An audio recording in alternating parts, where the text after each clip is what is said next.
Olá, cientificadores! Já imaginou como pesquisas podem transformar dados categóricos e numéricos em informações incríveis? Vamos explorar juntos exemplos de como quantidades de frutas ou preferências ou condições ao longo de semanas podem nos ajudar a entender como coletar, classificar e representar dados. Vamos ver quais os tipos de variáveis e formas de registros dos dados de uma pesquisa, como as variáveis numéricas do tipo quantitativas discretas, que são relacionadas a situações de contagem, números inteiros.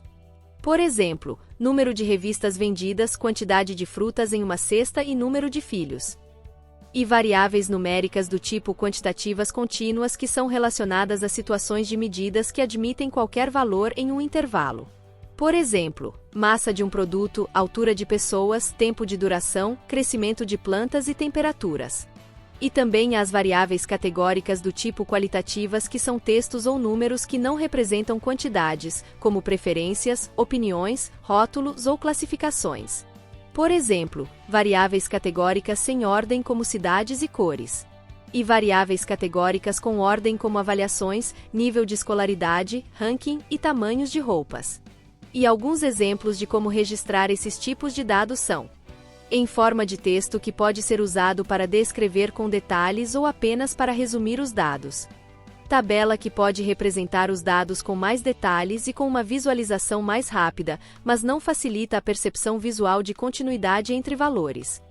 Pictograma pode ilustrar os dados de maneira mais atrativa com imagens e símbolos, mas pode não representar adequadamente se quiser os dados exatos.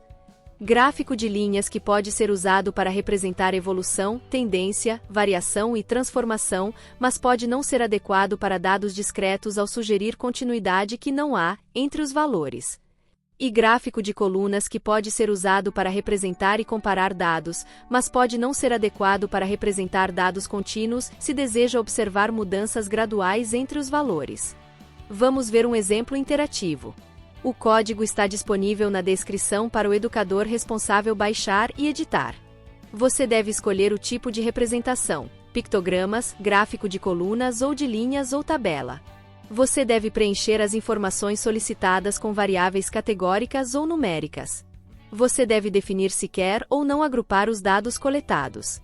Se sim, você também deverá preencher quais serão os agrupamentos. Em seguida, devem ser respondidas cada entrevista, com variáveis numéricas, discretas ou contínuas.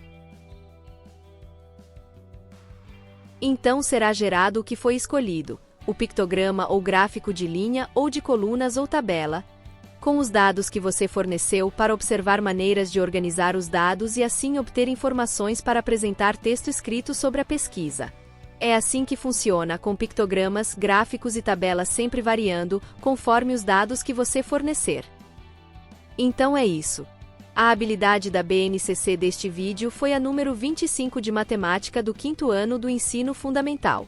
Realizar pesquisa envolvendo variáveis categóricas e numéricas, organizar dados coletados por meio de tabelas, gráficos de colunas, pictóricos e de linhas, com e sem uso de tecnologias digitais, e apresentar texto escrito sobre a finalidade da pesquisa e a síntese dos resultados. Gostou de aprender assim? Não pare por aqui. Veja a nossa playlist completa Probabilidade e Estatística Interativa com Python Cientificar BNCC. Deixe o seu like, compartilhe com os amigos e se inscreva no canal. Até a próxima!